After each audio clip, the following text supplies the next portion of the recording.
Hi, we're the Cowboy Brothers. And this is Season 2, Episode 3, called New Leads.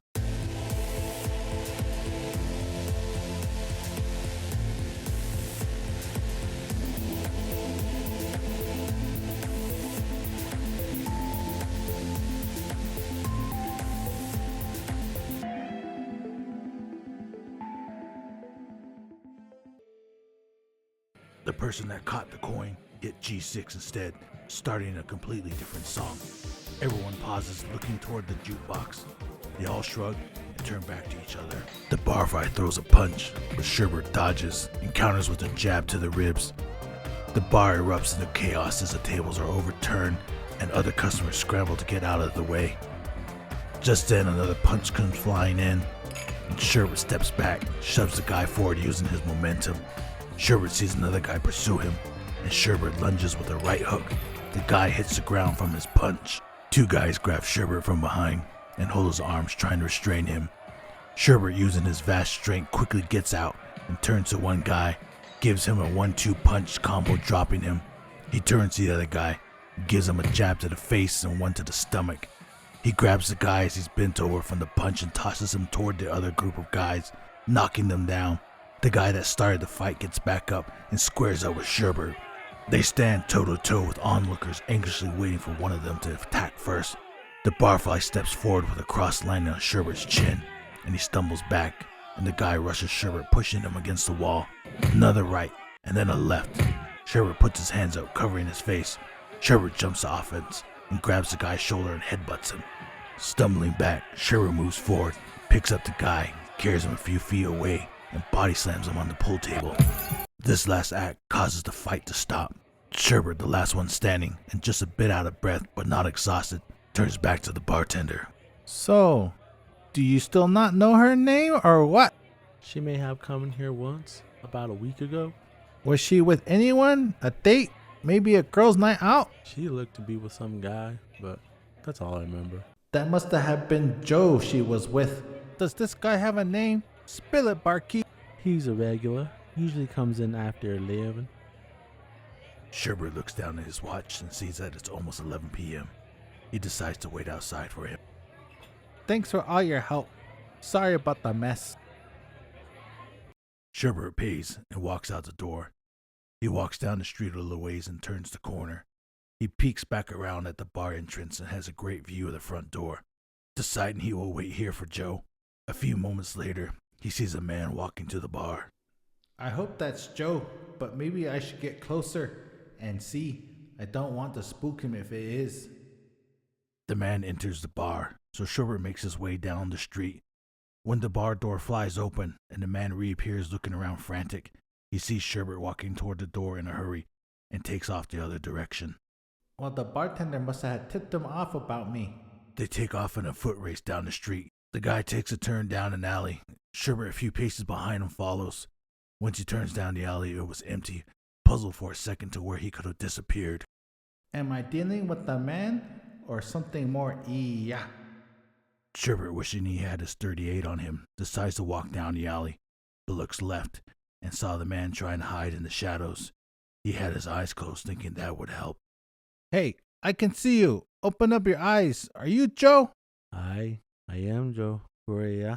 Sherbet Shirley, private detective. Why did you run from me? The bartender said someone was looking for me, and by the looks of the old place, I wanted to leg it pronto.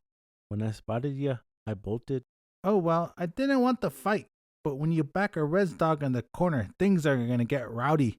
But I have a few questions for you. So what's this all about then? Do you know an Edna Etzity?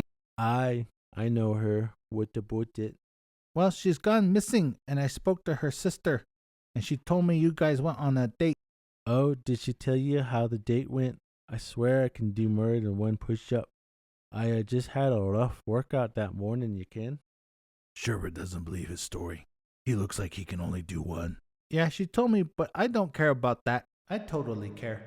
So what happened after the date? She said you would keep asking her out and wouldn't leave her alone. Nah, that's not true at all. We work together, so when I'd see her, I'd how do we joke about asking her out again and telling her I can do more than one push-up. Well, that's not how she took it. Do you know where she is, or if anyone else at work that was interested in her? Nah, I mean, she was bony. A fair few lads were eyeing after her attention. Sherbet feels good about himself. He was able to get her attention. Where were you last weekend? I was out at my granny's house, chopping wood, trying to be a good grandson. Aye, plus she makes the best fried bread you'll ever taste. My grandma makes the bestest around town. How long were you there doing that? I was out there a whole day. Look at the blisters on me hands from swinging the axe all day long. Sherbet looks at Joe's hands, and they do have blisters, and it looks like he has rope burns as well. They look fresh. Well, here's my cart. I'll be keeping in touch, so don't go nowheres. Sherbet walks back to his car, sits for a minute, wondering where he should look next. It's getting late, and decides to head to his office. Once he gets inside to his office, he notices the light blinking from his answering machine. He steps over, picks up the headset, and pushes the voicemail button. It's Betty. Hey, Mr. Shirley, after I left, I was waiting at a stoplight not too far from the restaurant. And guess what? While I was waiting for the light to turn green, another car pulled up next to me. It was a black truck. Looked all old and beaten up. Right before it turned, I glanced over, and guess what? I saw my sister. I quickly turned around and I chased after them, but it was raining so hard and I couldn't even see anything, and I lost them. But we head down Old Coal Mine Road, and that rain, it just was too much. I couldn't even see the car. But anyway, can you look into that? Call me after you check it out. Hurry. Hearing the voicemail, Sherbet heads to his truck to go investigate. Sherbet's headlights pierce the thick fog as he drives down the deserted road. The pavement eventually ends, and you can hear his tires roll over the gravel road. The dead of night amplifies the sound as Sherbet continues down the road. He comes to an abandoned house. Its shattered windows and overgrown weeds suggest no one has been there in years. Stepping out of his truck, he approached with caution, his flashlight in hand, his .38 in his holster ready to be drawn. Before he enters the house, he walks to the back and sees an old black truck. He quickly turns his flashlight off. Now only the moon provides him with light. He slowly walks to the window to try and take a peek inside. As he peers into the window, he sees a body tied up on the ground, motionless. Sherbet thinks for a moment if he dares shine his light in, fearing he might get caught. Just then the back door swung open. Sherbet peeked around the corner to see a man came walking out and headed to the truck. Sherbet took his time to shine his light into the window. He moved the light to the body to reveal Edna tied up with a bandana covering her mouth, rendering her unable to make any sounds. Bam! Sherbet is hit in the back of the head with a heavy object, knocking him unconscious. Sherbet Shirley, I've been watching you. I'm glad it was you who found me.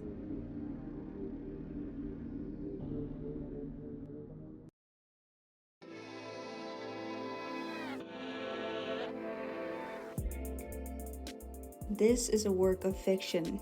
Unless otherwise indicated, all the names, characters, business, places, events, and incidents in this story are either a product of the author's imagination or used in a fictitious manner.